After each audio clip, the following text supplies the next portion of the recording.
زما عزتمند مشرانو د لوبو سندرو یادګانو پاواله سره زستاسو په خدمت کې د قران کریم سلور آیاتونه د نبی له صلوات و سلام سلور حدیث مبارک او د صحابه کرامو د تابعینو درې واقعات ستاسو په خدمت کې ذکر کوم چې دا غینه بخکاره ثابت شي چې لوبه سندري یا غاني دا د قران نه هم خلاف دي دا د حدیث مبارک نه هم خلاف دي او دا د نیکانو بزرگانو د صحابو د عمل نه هم خلاف یو کار دی قرآن کریم کی سورت بنی اسرائیل کی اللہ تبارک و تعالی شیطان توئی واستفزز من استطعت منهم بصوتک اے شیطانا دا انسانانو کی چې پچا باندې طاقت رسی نو اغي د دین نه واړوا هغه بیلاره کا پس سره بصوتک بخبل आवाज سره نو تفسیر ابن کثیر کی دغه آیات مبارکه لاندې لیکي حضرت مجاہد رحمت اللہ علیہ فرمائی قال مجاہد باللهو والغناء واستفزز من استطعت منهم بصوتك یعنی باللهو والغناء دا خلق د دین نواړوا په بی دینه کې اخته کا په غانو بجانو سره او په لهو لعب کې مبتلا کول سره معلومه دا شوا چې دا غاني आवाज دا شیطان आवाज دی معلومه دا شوا چې دا غاني आवाज دا د شیطان د طرفه د مسلمان د بهکاولو د بار یو आवाज دی د مسلمان د دین نه د اړولو د بار یو आवाज دی سورۃ الفرقان کې الله تبارک وتعالى د عباد الرحمن یو څو صفاتونه ذکر کړی دي نو په هغه صفاتو کې الله تبارک وتعالى یو صفت دام ذکر کړی دی والذین لا یشهدون الزور او عباد الرحمن هغه خلق دي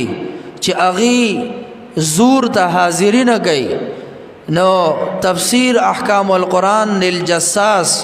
په هغه کې د دې آیت مبارکه لاندې لیکي امام ابو بکر جساس رحمت الله علیه عن ابي حنیفه رحمه الله الزور الغناء عباد الرحمن اغا خلق دی چې لا یشهدون الزور اغي د غانو بجانو مجلس کې حاضری نه کوي او د غانو بجانو مجلس کې شرکت نه کوي اغي کې شریکیږي نه معلومه دا شوا چې د الله بندگان وي اغي بد داسې مجالس نزان ساتي چې د اغي کې د غانو اغي کې د لوبو د سندرو تنظیم شوي وي پاغی کې لوبې غانې او سندري شروع وي نو مسلمان او چې د الله د رحمان بندوي دی به د هغه مجالس او نزان ساتي او دا غینه بلري اوسېږي د الله بنده به ال جوړيږي و عباد الرحمن الله تبارک وتعالى د رحمان د بندگانو پکې صفات ذکر کړې دي نو دا صفات چې پتا کې راشي نو تب په عباد الرحمن کې شامل شي په سورۃ لقمان کې الله تبارک وتعالى فرمای ومن الناس من يشتري لهو الحديث ليضل عن سبيل الله بغير علم ويتخذها هزوا ومن الناس بعض د خلقنا من اغه سوق دی یشتری له الحدیث چغی خریدار جوړیږي دا غافل کون کو خبرو د پاره د صد پاره ليضل عن سبيل الله بغیر علم چې به د علم خلق د الله د لارې نه بنګي نو د بغداد یو لوی مفتی دی امام آلوسی رحمت الله علیه محمود ابن عبد الله نوم دی اغا په تفسیر روح المعانی کی چې د عربی تفسیر دی پغې کې هغه فرمای د دې آیات د تفسیر کې د دې آیات تفسیر لاندې ومن الناس من يشتري له الحديث قال هو والله الغناء امام ابو الصحبه رحمت الله علیه فرمای چې ما د سورۃ لقمان د آیات مبارکه د تفسیر مبارکی د حضرت عبد الله ابن مسعود رضی الله تعالی عنہ نا تپوسو کو سوال میں تنا اوک نو اغیرات او فرمائل هو والله الغناء دغا لهو الحدیث دغا اللہ نا غافل کون کی خبری دا سسیز دے لهو الحدیث نا مراد الغناء دین مراد گانے لوبے او سندری دی لہذا د دې نزان ساتل بکار دي مکه مکرمه کې او تاجر او نظر ابن حارث چې هغه د خپل تجارت د بار به نور ملکونو ته سفر کو یو ځل ایران ته لاړو د هغه بادشاہ چې کوم قصو باندې مشتمل یو کتابو د بادشاہانو قصې وی بګي هغه کتاب وروړو او بعض روایتو کې راځي چې یو سندرغاړي یو لوبغاړي امزان سره راوستله چې نن سبا ورته مونږ خلک ګلوکار وایو هغه ګلوکار او سندرغاړي او لوبغاړي امزان سره راوستله او وینځه واغشتله چې دا غي په ذریعہ سره خلک د قران کریم نه لري کی چې خلک قران بریدي او داغه توجه د لوبو سندرو او غانو ته شي خلق د قرآن تعلیمات بریدي او داغه توجه د لوبو سندرو او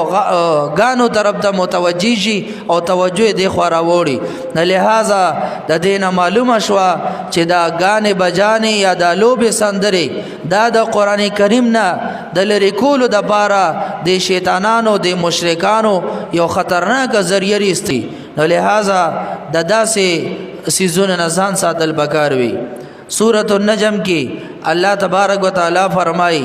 افمن هذا الحديث تعجبون وتضحكون ولا تبكون وانتم سامدون نو بدغه سامدون لفظ کې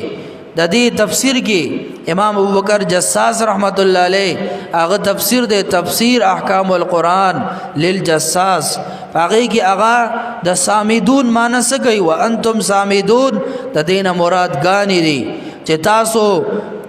یمانی جبه کې سامد سمود چې د غانو ته وای نو مشرکانو چې کله به د قران आवाज اوریدو نو د خپل ځان د بیزاره د اظهار د پاره به غانې شروع کړي د خپل ځان د بیزاره د اظهار د بار باغی غانې شروع کړي او غي بغانې ویل دې طرف ته د الله کتاب لوستل کېدو د الله د کلام تلاوت به شروع او دی به د خپل ځان د بیزاره د اظهار د بار غانې شروع کړي چې موږ د دې قران د دې نه بیزاره یو او زموږ د دې ته ضرورت نشته موږ دې ته محتاج نه یو لہذا دا د قران کریم سلور آیات مبارکه هغه په دې باندې دلالت کوي چې دا د قران کریم په مقابله کې دا لوبې غانې او سندري دا یو خطرناک عمل له د عباد الرحمن د نیکانو خلقو طرز او طریقه نه ده د نیکو خلقو دا طریقه نه ده د ګناګارو خلقو دا طریقه د مشرکانو ده غیبه چې د قران نه د لری کولو د پاره خلق په غانو په لوبو سندرو کې لګیا کوي